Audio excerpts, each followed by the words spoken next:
الحمد لله وكفى والسلام على عباده الذين اصطفى لا سيما على خاتم الرسل وخاتم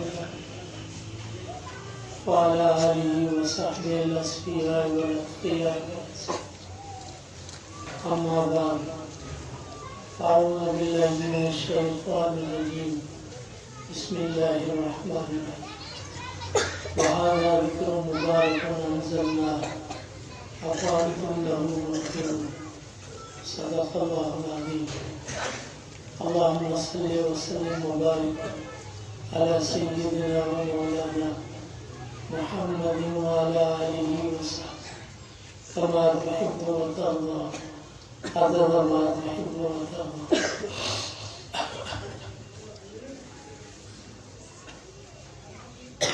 میرے محترم عزیزو، قرآن کریم کے ختم میں اور دستار بندے کی یہ مجلس سے اللہ تعالیٰ ہمارا بیٹھنا منظور مقبول فرمائے. علماء کرام بیٹھے میں تفصیلی بات چیت آپ نے سن لی. میں اردو کو سمجھتا ہے کہ نہیں سمجھتا، میں لمبی چوڑی بات نہیں کرتا.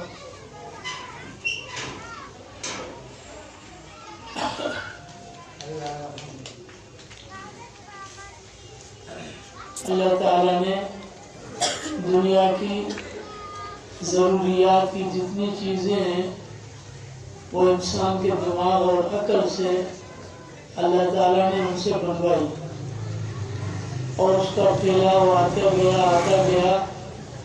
اب اس دور میں جس دور میں ہم چل رہے ہیں، اس دور میں آپ دیکھیں گے کہ نئی نئی چیزیں، نئی نئی ایجادات اور دنیا میں رابطے اور مواصلات کا نظام، ٹیکنالوجی، سائنس یہ اپنی ترقی کے مدارج اور عروج پر ہے اس زمانے میں. لیکن اللہ تعالیٰ نے جب انسان کی ہدایت کا ارادہ فرمایا کہ یہ انسان کامیاب ہو کر میرے پاس پہنچے اور یہ انسان ہدایت یافتہ بنے اور ایسا مسلح بنے کہ پھر یہ اوروں کو سنوار سکے، اوروں کو بنا سکے. جب یہ ارادہ ہوا تو اللہ تعالیٰ نے آفات سے اور اپنی طرف سے احکامات پیغمبر جو معصوم ہوتے ہیں ان کے پاکیزہ قلوب پر اللہ نے نازل فرما کے یہ بتلا دیا کہ انسان کی ہدایت اور انسان کے فلاح کے لیے زمینی چیزوں میں کوئی بھی عقل، ذہن اور کوئی بھی ایسی چیز نہیں کہ وہ اس کی رسائی وہاں تک ہو، نہ اس کے پاس کوئی اس کے لیے ساز و سامان ہے.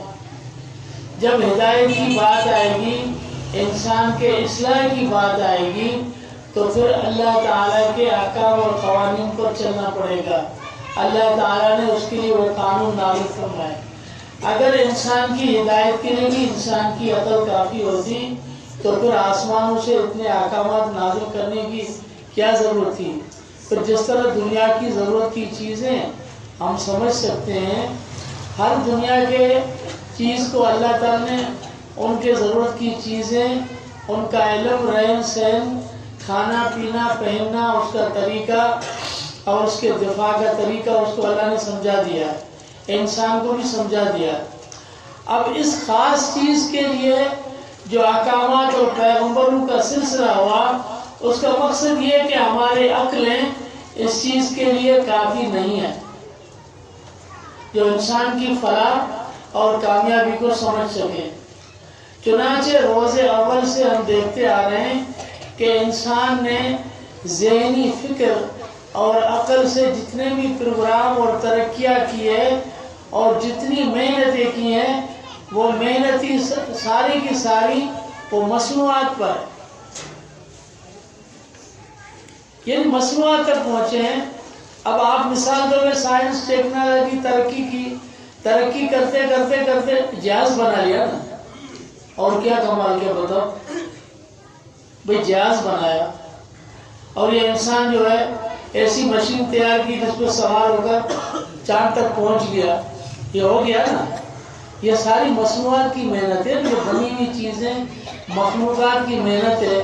تو انسان کے فکر، ذہن، دماغ کی جتنے بھی محنتیں ہیں، فلسفے ہیں، یہ سارے کے سارے وہ مصنوعات پر ہے، مخلوقات پر ہے، اس چیز پر ہے۔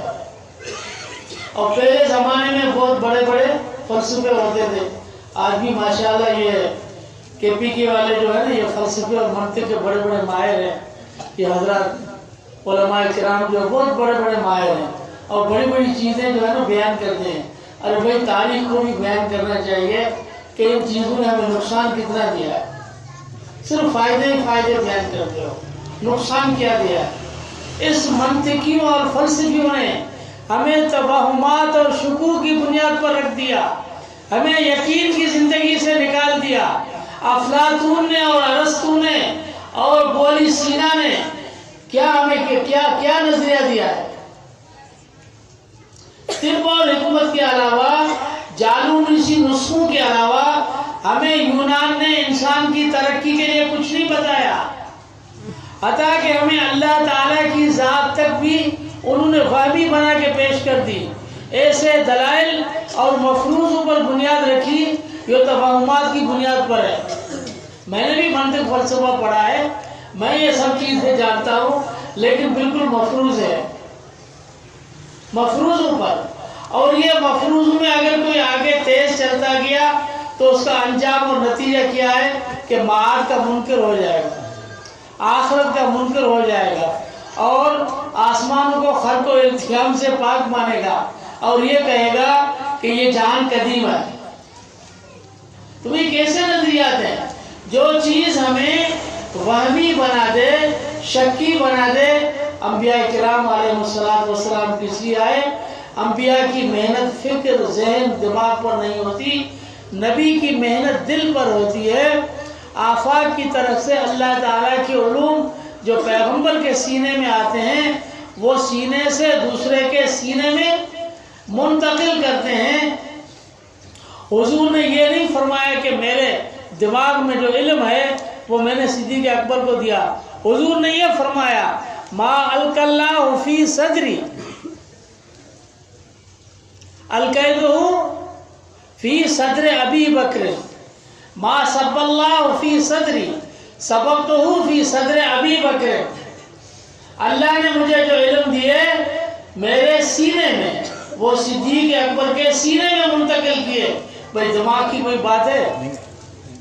وَإِنَّهُ لَتَنزِيلُ رَبِّ الْعَالَمِينَ نَزَلَ بِالرُّوحِ الْأَمِينِ عَلَى قَلْبِكَ۔ عَلَى دماغ کا تو نہیں ہے بھائی، کا مرکز نبی کا دماغ ہوتا ہے، دل ہوتا ہے۔ بھائی یہ دماغ کہاں سے لایا؟ تو جو دماغی ذہن عقل کی غلامی، فکر کی اتباع اور ان چیزوں پر چلے ہیں، وہ نفس کے غلام بنے ہیں۔ انہوں نے قوم کو بت پرستی پر لگایا، انہوں نے قوم کو جہالت اور قبر پرستی اور ستارہ پرستی اور ان چیزوں پر لگایا، اور انسان کے وجود کو توہمات اور تخیلات کی دنیا میں لے گئے۔ اور پیغمبر وہ یقینی کیفیت پیدا کرتا ہے کہ سننے سے بھی زیادہ اس کو یقین ہوتا ہے اس ایمان پر، سننے سے بھی زیادہ۔ ایک ہوتا ہے بات کو سننا، ہاں، اور ایک ہوتا ہے اپنی مشاہدہ اور یقین۔ اپنے مشاہدے یقین سے اس سننے کی کیفیت زیادہ ہوتی ہے جو اللہ کی طرف سے احکامات آئے۔ اسی لیے قرآن میں اللہ نے اس دلوں سے، سینوں سے سینہ، سینے سے سینے بننے والے جو تھے، چراغ نبوت سے جن کے سینے روشن ہوئے، ان کے بارے میں اللہ نے فرمایا سمعنا واطعنا۔ جن کی زندگی یہ تھی، کانوں میں بات پڑی اور ہم نے مان لیا۔ اور جو اہل دماغ تھے وہ ہم ہیں سارے، جو اہل دماغ بیٹھے، ہم کہتے ہیں ایمان والے، ہم اہل دماغ ہیں۔ ہمیں کوئی بھی بات بتلائے گا، چاہے عالم دین ہو، ہم اس پہ غور کریں گے، یار یہ بات دیکھو کیسی ہے، صحیح ہے نہیں ہے، کیا ہے، دوسروں سے پوچھیں گے۔ پھر جب سمجھ آئے گی نا پھر اس کے بعد مانیں گے۔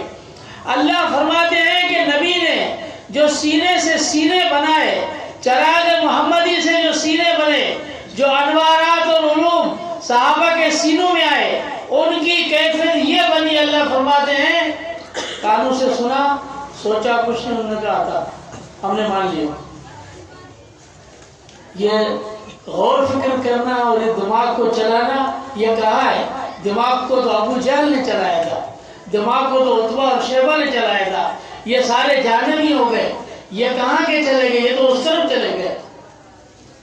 لیکن جس نے دماغ کو نہیں چلایا اور دل میں تسلیم و رضا لے آئے، وہ صدیق اکبر بن گیا، وہ فاروق اعظم بنا، وہ عثمان ذو النورین بنا، علی مرتضیٰ بنا، عشرہ مبشرہ بنے، صحابہ بنے، وہ سارے کے سارے ایسے بنے جو تسلیم و رضا والے تھے، جو اہل دل تھے۔ اہل عقل کا پیغام یہ ہے کہ اس مٹی پہ محنت کرتے رہو، لیکن اہل دل کا پیغام یہ ہے کہ خود کچھ بن کر اور اللہ تعالیٰ کی ذات سے تعلق قائم کرو۔ دونوں میں کتنا فرق ہے، بینہما بون بعید، کتنا فرق ہے۔ تو پھر پیغمبر کی تعلیمات یہی ہے کہ مشاہدے سے بھی زیادہ سننا۔ حضرت ابراہیم جب فوت ہوئے، آپ صلی اللہ علیہ وسلم کے فرزند جب فوت ہوئے، تو حضرت ماریہ قبطیہ بہت غمگین رو رہی تھی، تو حضور نے فرمایا کہ ماریہ کیوں روتی ہو؟ ان لہ مردین فی الجنہ، جنت میں اللہ نے اس کو ایک حور دی ہے جو اس کو دودھ پلا رہی ہے، اور تم اگر چاہو میں اللہ سے دعا کرو اور یہ منظر تم اپنی آنکھوں سے دیکھ لو۔ تو حضرت ماریہ قبطیہ نے عرض کی یا رسول اللہ، ماریہ اپنی آنکھوں سے دیکھ لے تو ماریہ کی آنکھیں شک کھا سکتی ہیں، لیکن محمد رسول اللہ کی زبان سچی ہے۔ ایمانی کیفیت یہ ہوتی ہے، آنکھوں کے دیکھنے سے اس نبی کی اور کلمے کی بات سننا اور اللہ کے احکام کو سننا، وہ دل میں اتر گیا، وہ اس سے زیادہ ہے مشاہدے سے۔ یہ ہوتا ہے ایمان۔ اسی لیے انسان کی کامیابی ذہنی اور فکری تخیلات سے نہیں ہوتی، نہ اس سے انسان دنیا میں بھلائی اور فائدہ پا سکتا ہے۔ اس کی انتہا کہاں ہوتی ہے؟ عقلی اور ذہنی غلامی پر، اور اس کی انتہا کہاں ہوتی ہے؟ بت پرستی پر۔ اس کی انتہا کہاں ہوتی ہے؟ ہزاروں کو سجدہ کرنے پر۔ اور جو نبی کی تعلیم میں چلتا ہے اس کی انتہا کہاں ہوتی ہے؟ اللہ تعالیٰ کے علوم سے آراستہ پیراستہ ہونا۔ اس کی انتہا یہ ہے اللہ تعالیٰ کی ذات کا اس عالم میں بذریعہ قلب کے مشاہدہ ہونا، اس عالم میں مرتبہ احسان کے اندر اور ایمان کے مراتب میں کمال کا پایا جانا، اور یقین کی کیفیت کو اپنے سینے کے اندر پانا۔ ایسے یقین کی کیفیت کہ ایک انسان کی عمر 60 سال ہے، اب وہ جو بیچارہ ویسے ہی کسی کے کہنے پر نماز وغیرہ پڑھتا ہے، اس کو ہم یقین دلاتے ہیں یار یہ 60-70 سال عبادت کر لو، آخرت میں حوریں ملیں گی، جنت ملے گی، تو اس پر وہ چلتا رہتا ہے۔ لیکن جب ایمان پکا ہو جائے تو اس کی کیفیت کیا ہے کہ اس کو اگر عمر نوح بھی مل جائے، 1000 سال بھی مل جائے، اس کے یقین میں فرق نہیں آئے، اس کے یقینی کیفیت میں فرق نہیں آتا۔ یہ پیغمبر کی تعلیم یہ ہے، یہ قرآن مجید اور یہ اللہ کے علوم، یہ ہمیں دل کی طرف سے ایمان کے کمال کی طرف لاتے ہیں اور دلوں کو پاک کر کے اللہ تعالیٰ کے انوارات کو اپنے اندر جذب کراتے ہیں، جس کا نتیجہ کیا ہوتا ہے؟ ایک کے آگے سجدہ کرنا۔ جب اس نے ایک کے آگے سجدہ کیا تو یہ ہزاروں کے سجدوں سے نجات پا جاتا ہے۔ ایک اللہ کو مان کر ہزاروں بتوں کو چھوڑنا اور اس کی عبادت نہ کرنا، قبر پرستی سے بچنا، غیر اللہ سے بچنا، تو یہ ایک سجدہ اور ایک اللہ کو ماننا اور ایک توحید پر چلنا، یہ انسان کو ہزاروں سے نجات دلاتا ہے، بت پرستی سے، کواکب پرستی سے، سورج پرستی سے، اور پھر قبر پرستی سے، ان سب سے بچاتا ہے۔ یہ جو قبروں کو پوجتے ہیں، اور بتوں کو پوجتے تھے. یہ ایک ہی چیز ہے. یہ انسان کی فکری غلامی ہے, یہ جہالت کی انتہا ہے, یہ ذہنی غلامی ہے. اور اللہ کا دین انسان کو ذہنی غلامی سے نکال کر اللہ تعالیٰ کی عبادت کی طرف لاتا ہے. جس طرح صحابہ نے کہا بعثنا اللہ ابتعثنا اللہ لنخرج العباد من عبادت العباد الى رب العباد. اللہ نے ہمیں بھیجا ہے اس لیے کہ ہم اللہ کے بندوں کی عبادت سے نکال کر اللہ کی عبادت کی طرف لے آئے. بندوں کی عبادت نہ کریں. بھئی بندوں کی عبادت کون کرتا ہے؟ ہاں, یہ جو اپنے دنیاوی مسائل اور دنیاوی کاموں میں وڈیروں کی طرف جاتے ہو اور ایسے بد کردار انسانوں کے پاس جس کی کوئی سر اور پاؤں نہیں ہے, جو ہمیں پتہ ہے یہ اوپر سے نیچے تک بے دین آدمی ہے, اس کے پاس بھی چلے جاتے ہیں. تو یہ کیا, یہ اللہ کو چھوڑ کر غیر کی طرف نہیں جانا؟ کیوں ان بتوں کی پوجا کرتے ہو؟ ہمیں اللہ نے حضور کی وساطت سے ان چیزوں سے نکلنے کا حکم دیا کہ نکلو ان چیزوں پر اور ایک اللہ کی غلامی قبول کرو, اس کی محبت میں آ جاؤ, باقی ساری چیزوں کو چھوڑ دو.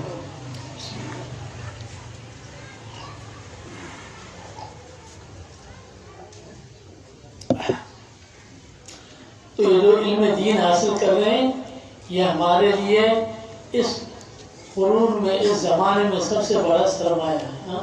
ان کے سروں پر ہاتھ رکھیں, ان سے محبت کریں, اور ان کی برکت سے یہ ہمارے گھر بھی چل رہے ہیں اور ہمارا پورا یہ ملک اور یہ پوری دنیا ان کی برکت سے چل رہی ہے.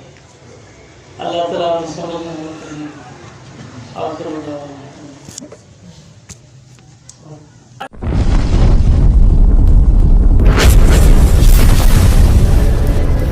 Subscribe my YouTube channel.